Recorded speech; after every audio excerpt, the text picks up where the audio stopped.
Excellent, excellent. Welcome, welcome, welcome. My name is Fabian Thorpe. I am the Managing Director of dropptv UK and CEO of Co-Management Group. And today we are in Ghana. And we are with the most amazing, talented songbird. When you say Ghana, you think of the essence of the culture, of music, of this vibrant country that is really taking over global presence when it comes to Africa, and the resurgence in diaspora returning back home and wanting to invest has really been spearheaded by Ghana. And how could I come to Ghana and not sit down with the Queen EFYA? Hello. The Queen EFYA is here. Welcome, welcome. Thank you. I'm introducing you in your own home, yes, right? Yes. But they say that's good manners. It's very good manners. Right. Very good. But we have some exciting things to talk about today. Yes. We are going to touch some first. You are the first artist to have premiered from the continent on dropptv. The first African artist to have premiered on there. The first African artist to have done a major charitable campaign on dropptv. Our lead artist, in fact. There's a lot of firsts which we're going to cover. I like being first and stuff. Absolutely, absolutely. first in place. But what's super interesting is that, especially for those who don't understand, that our audience is a very diverse audience. Yes. I want to share with them a little bit about your story, about how music became your life, and just a little bit about where you're coming from, where it all started from. Here. Absolutely, absolutely. So I'd love for you to just share a bit of it. I'd love to tell. Thank you so much, first off. It was such an honor to meet you the first time, and to also then go on to develop this relationship and this, thing that we're building. And I'm grateful for the journey. And I know we can only go higher. Only higher. Only go higher. So thank you very much also for choosing me. Pleasure. I'm very honored. Absolutely. I started singing when I was 6 years old, probably in church most of the time, because I was brought up in a very Christian home where my grandfather is one of the head of the Full Gospel Businessmen's Fellowship, and my parents, and my mom was in the choir. She sang. My auntie was in the choir. So we were church children. And my mom got married into Assemblies of God to my dad, who was also a church child. So you were a real. So yes, I was singing.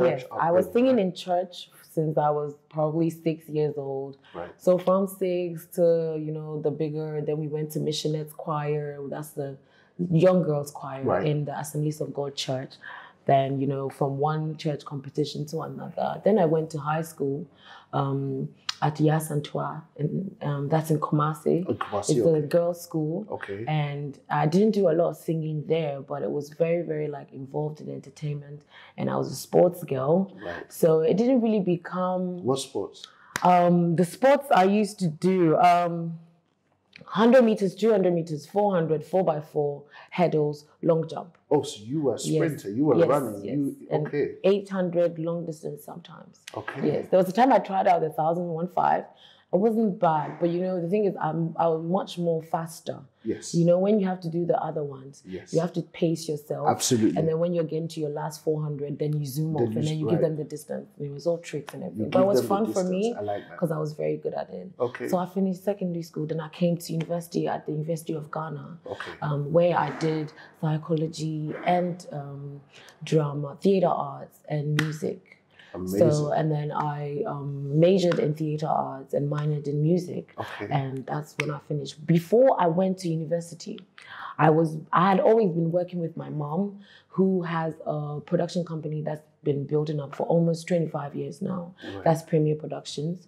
And everybody in the country knows her because she used to do a show called Greetings from Abroad that she used to connect Ghanaians abroad and everything. And it was very, very big. So I was born basically into a film family. So you started off obviously with a Christian background. Yes. Then progressing into film and media. Yes. Then going on to study creative as well. Okay, so your path was aligned from a very young age. It felt really natural. Yeah, I was editing on Nafty when I was 16 and everything. Wow. Yeah, so it was always fun for me. And, you know, I travel with my mom. So sometimes when she's tired, I'll take the camera and shoot because I used to be able to do that. So when you first, I just want to skip ahead, but when you first kind of entered into the music industry, were people taken back at how much you knew about what happened on the other side of the camera? Yeah, it was not like too surprised, but it was like, wow, okay.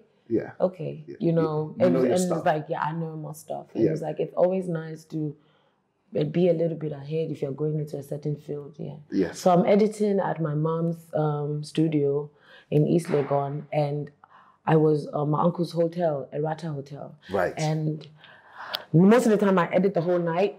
And then, yes, because I'm a very nocturnal being. I've been nocturnal for a very long time, which is why I'm called EFYA Nocturnal. Right. So I was editing, and then I seen Abuaji, who's somebody that we all grew up with, who was on TV and like involved in entertainment very much so. Yes. And he was like, bro, you can sing. They're doing a singing competition here.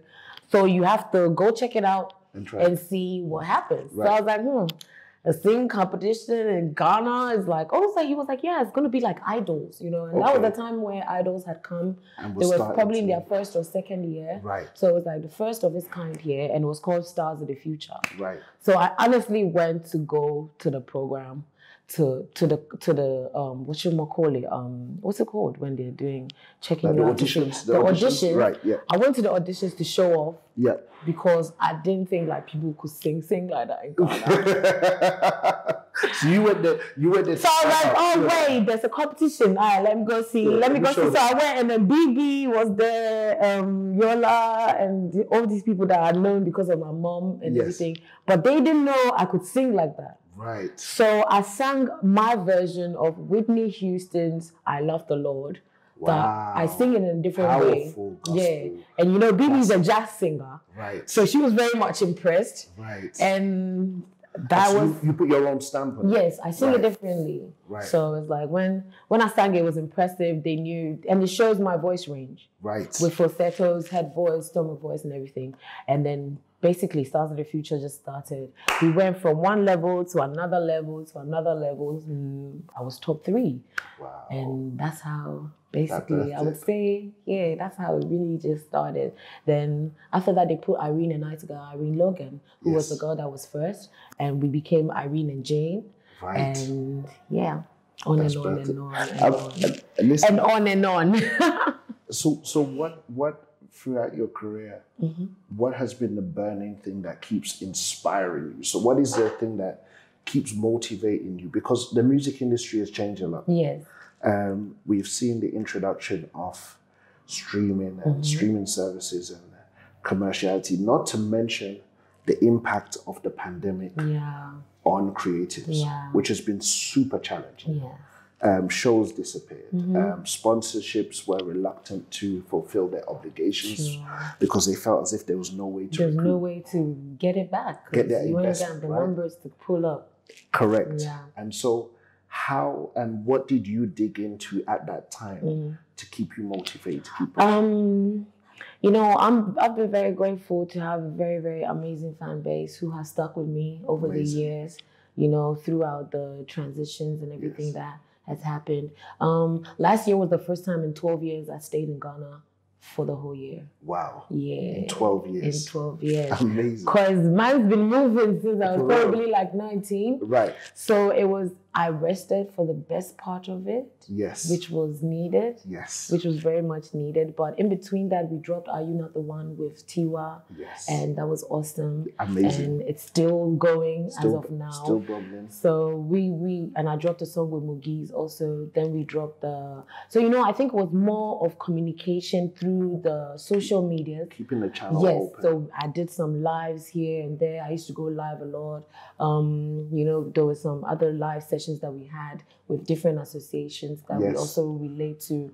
Basically just trying to stay in touch whilst everybody was at home. Absolutely. We did a couple of live shows and acoustic sessions. So, you know, I think it was mainly just staying in contact with the people through the best mediums, which was the social media, because it really helped a lot. But listen, you're being very modest, because when I came last year, Hassan, my bro, who obviously is part of your team, invited us to a concert, which was a drive. So that was before this. I'm talking about like when we were locked down. Okay. Sorry, I was jumping ahead because I was just gonna say that. By God's grace, right? You know, the lockdown went down a little bit, and for the first time, we had a drive-in concert, which I've never. So it was the first of its kind in the country, and I was grateful to be another first. Another one. Sorry. Another one. DJ Khaled you feel me? So we did the drive-in, and it was awesome. Thank you to everybody that came to support. Wiz was there, Jada. Let me tell you something. The whole gang, R2B. You brought out a serious level of stars, which I didn't even know were in Ghana at the time, right? Oh, yeah. And everybody came through, but that wasn't what was impactful for me. What was impactful seeing that show was the love that your fan base have. Yeah.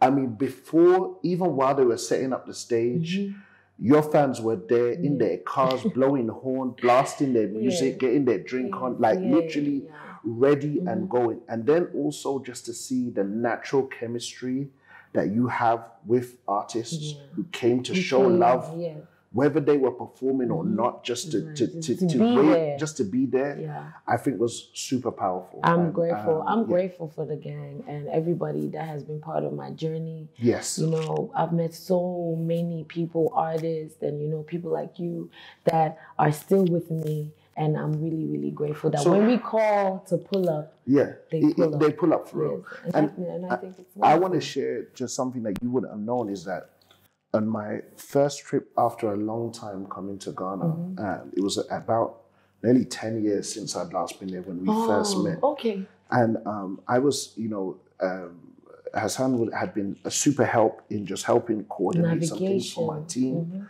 And we were so grateful. And I said to him just by chance, I said, listen, I know EFYA is busy, but if she's around, tell her to come through. I'd just like to say hi. You just came up in the place. Let's be clear, she had on this all-white suit. I remember everything. She had on this all-white pantsuit. It was like she was coming for a show. She's just no security, no fanfare. She walked up in the spot, chilled, said hi to everyone, sat down.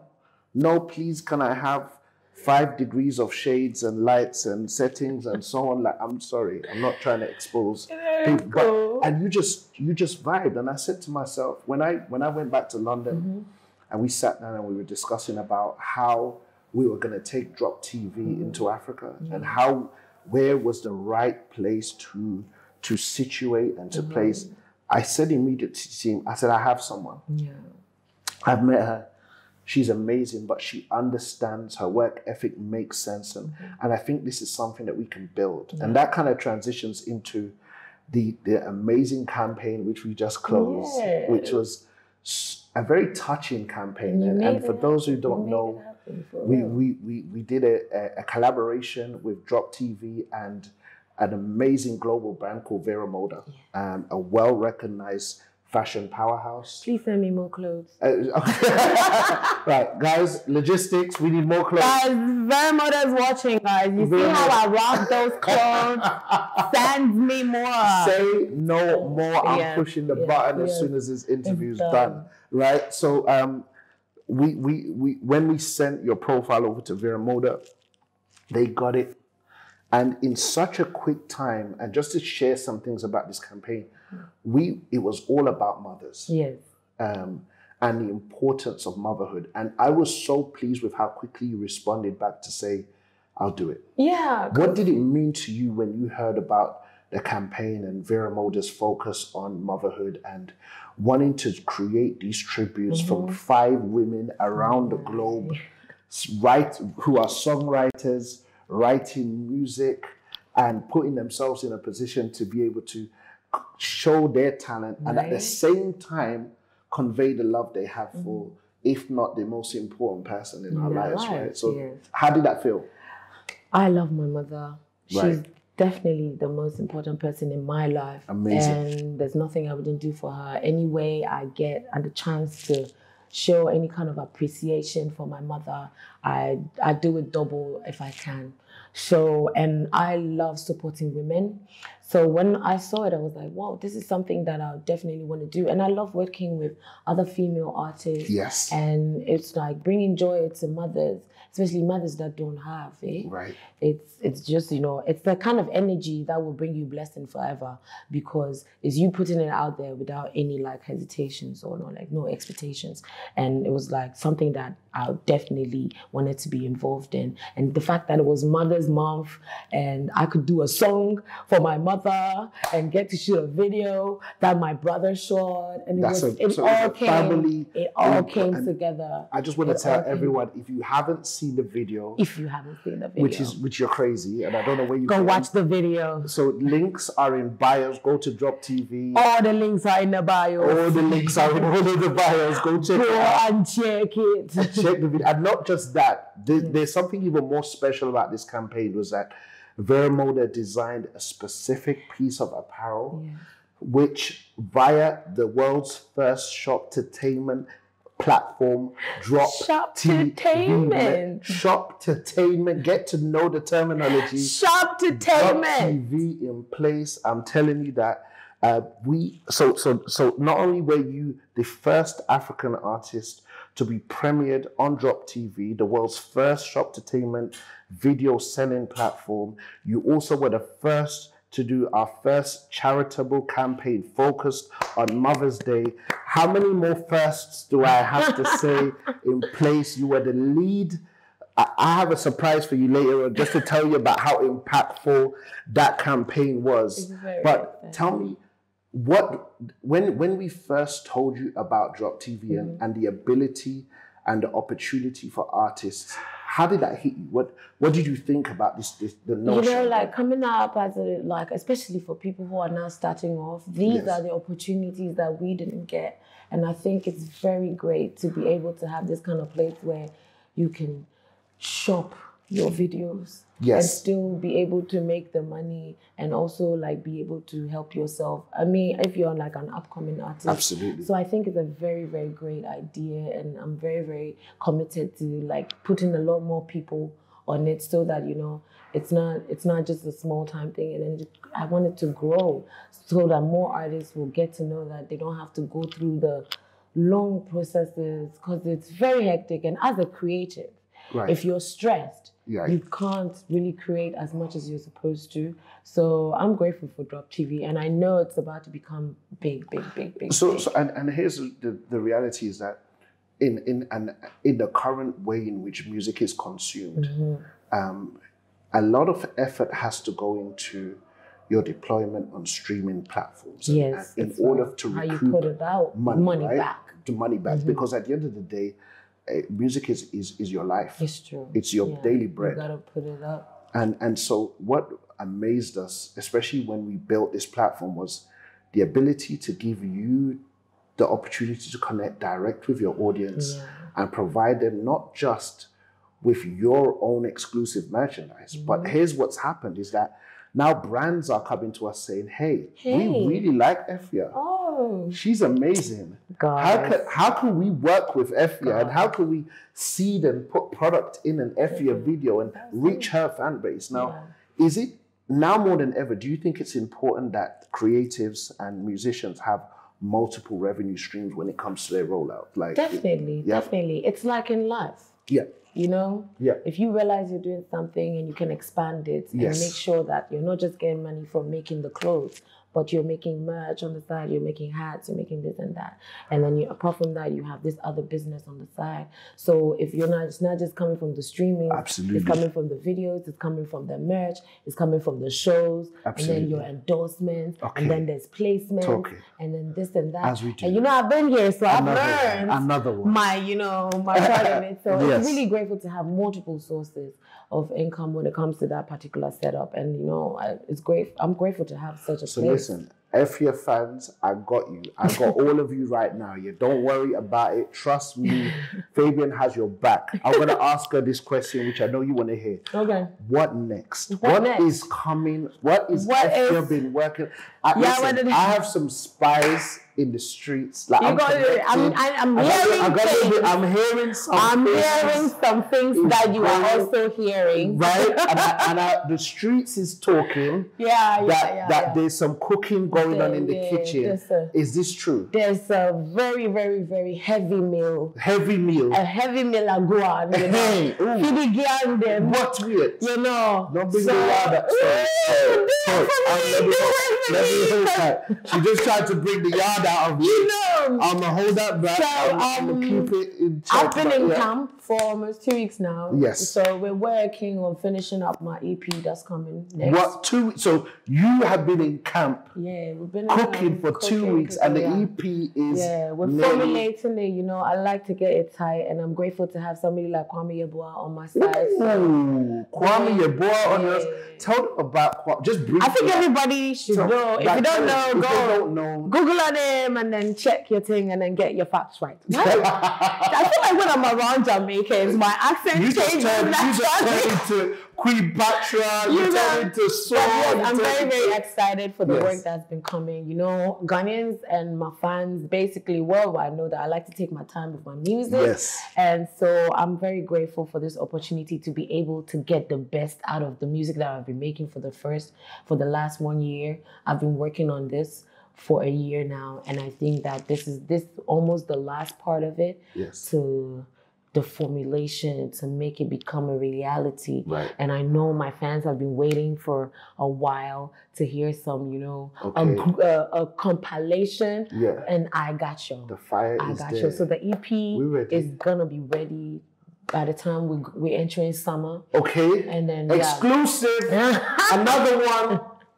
So definitely we're gonna have an EP for the summer. So for the summer. Jam. Okay. And then we'll drop an album before the end of the year. So the Hot Girl Summer is certified. I think the Hot Girl Summer started in Ghana in January. Because I don't think we ever stopped. I don't think we ever stopped in Ghana. We never stopped Decembering. I'll tell you something. That's what I've been saying. Let me tell you something about Ghana. Do you guys think that we stopped Decembering? No. December never stopped here. What? Like for real. Ghana is people were calling me and be like, is there corona in Ghana? I was like, bro, we don't know corona. I had friends that flew out in December. Yeah. And I had to remind them, you have employment. Bruh, you know some of them are still here. They're still here fully. They're not left. If you can work online. And they are now telling their people that they try to show grey clouds in the background to say they're in London. They try to show clouds to say, yes, we're in London and it's raining. No. I love it here. I wouldn't want to be anywhere else apart from if, you know, a check is cut and I gotta go get it. Say no more. And then come back. Get the bag. But yes, I do love it here. I love it here. So, you know, I'm for my country and for it and the best for everything that would happen for the next generation coming to make it the best so that we, the people that are here, it's up to us to formulate so that they can have a better situation when they come, especially with the music industry. Absolutely. And so I'm doing my part, playing my part in every way whatsoever. And I feel like this is a very monumental moment for the things that are yet to come. So, you know, I've seen a few, like podcasts are really popular right now. Yes. One of the podcasts that I kind of observe is run by in America called Drink Champs. Okay. Right. And it basically is a podcast where well-known established members of the hip-hop community celebrate established members themselves, because I feel like we have a situation where we like to sometimes jump on what's hot and then we forget the pioneers who built. And so I just want to say is that I want to salute you now officially, because you are seasoned, but not just seasoned. I think you're going to come into yourself, just the awareness, the way you're poised, the way in which you conduct yourself. And I'm really looking forward to seeing what the next phase. And let me tell you something, guys. I know I'm late. I'm the late Jamaican to the party, right? But when I heard this lady sing live, I said to my guys, like, yo, she can sing. Like, Like, not just sing. There's no, I'm sorry. I know what sing means, but you know, like when people say that, but it's like, I say that to people when I hear that, like, they just sing. It's like, oh, you can sing, right? It's like, so, yeah. And I do. No, I do sing. I do. I think I actually sing. Oh, she added another sing. Like, another one. Yeah. Another one. Yeah. Right. So on that note, I'm going to get my assistant to bring something. Oh, okay. Because I want to share something with you now. Another exclusive. Another exclusive. Okay. Are you guys ready? I think so. So let me share this with you. In a minute, let me just adjust this camera. Okay, so adjust it. I want to make sure that okay, the live. Hey, live. Yes, better angles. Yes. Don't forget to follow Drop TV Plus. Please, at Drop TV. Do follow Drop TV. And look, small self, you'll find me somewhere. Do follow. Somewhere. Thanks. If you let the Gingams and Nocturnals come and flood your timeline, are you ready for that? Ready for this. Are you ready for that? Because at FSTCMG. Flood my timeline. Listen, let's some boss talk. Let me give you some boss talk, right? I'm telling you this, right?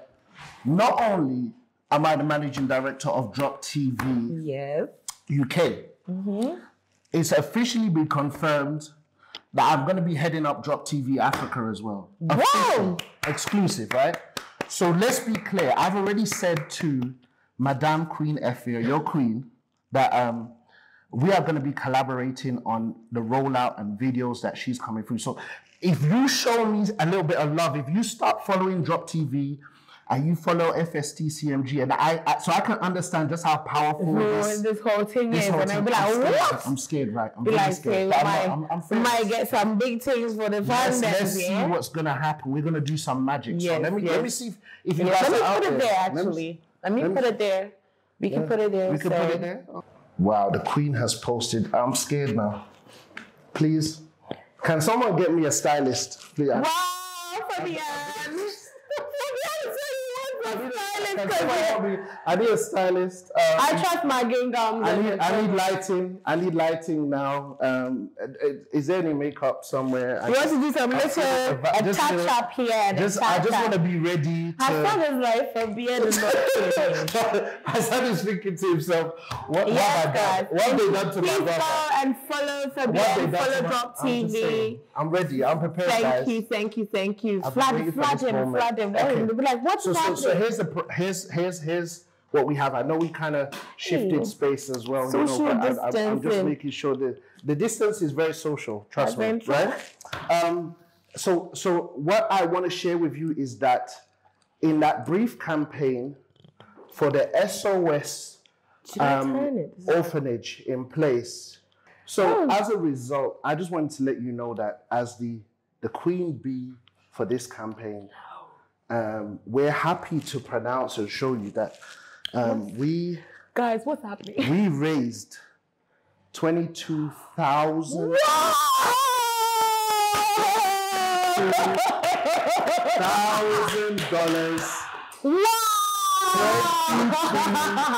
$1,000 TV will be sending to the SOS Children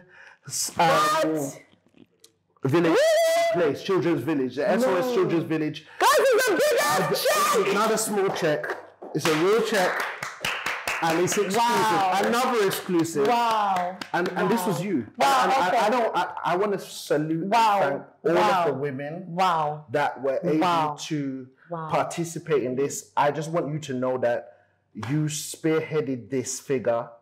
Your fan base made this happen. Guys, you guys made this happen. In a major way. We raised 22,000. And let's just say, my God. This is where we drew the line. People are still purchasing t-shirts. Keep purchasing. We have a message for you, which we're going to share at a later date directly from the village. From the Village Institute, just showing their thanks and appreciation at this time. Wow. And we just want to say thank you. We wouldn't have been able to do this without you. Guys, thank you so much. Thank you so much. $22,000. Wow. Amazing. Wow. Amazing. Wow. Amazing. Thank you so much. More exclusives. What? More exclusive. So listen, I don't want to take up too much more time. I know you have to go and handle some business. Shows are happening, rehearsals need to happen. We know what's going to happen in the future. Watch this space. Drop TV, EFYA, Code Management.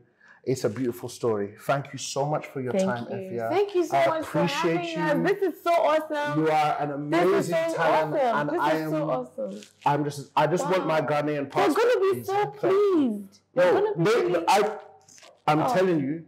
Because I know it's gonna fix a lot of things. It's gonna sort a lot of things, and what we're gonna do is I plan within the next year to head over to Zanzibar and kind of show you what has happened as a result. I'm gonna come with you right away. We'll come through. Is it like in the corner? No, but shouldn't EFYA do it? It's around here, right? We should do when it. You pass second. We're third roundabout. Zanzibar. It's just there now. Zanzibar, we're coming. Okay. Yeah. I think Hassan, we need to do a show in Zanzibar. We should just, what do you think? We should go do a show at the village. We should do a show at the village. That would be awesome. Okay. But you know, boss moves make boss things happen. Bossing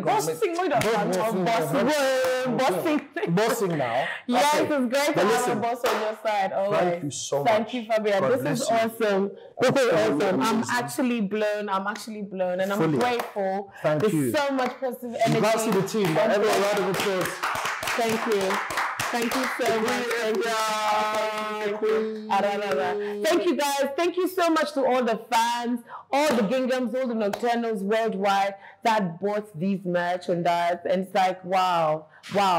I can't wait for us to do more. Thank you. Sorry, I'm doing too much. Thank you. No, we're excited. We did something awesome. I know. We did high five.